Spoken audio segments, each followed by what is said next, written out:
To get the on-screen keyboard on your Samsung Smart TV remote, follow these simple steps. When using an app or feature that requires text input, such as logging into an account or searching, look for the text field on the screen. Once selected, the on-screen keyboard should automatically appear. If it doesn't, press the Tools or Settings button on your remote, depending on the model, to manually activate it. You can navigate the keyboard using the directional pad on your remote.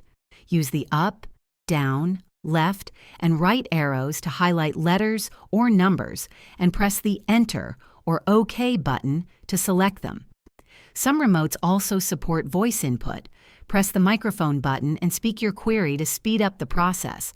If the keyboard still doesn't appear, ensure your TV's software is updated by going to Settings, Support, Software Update.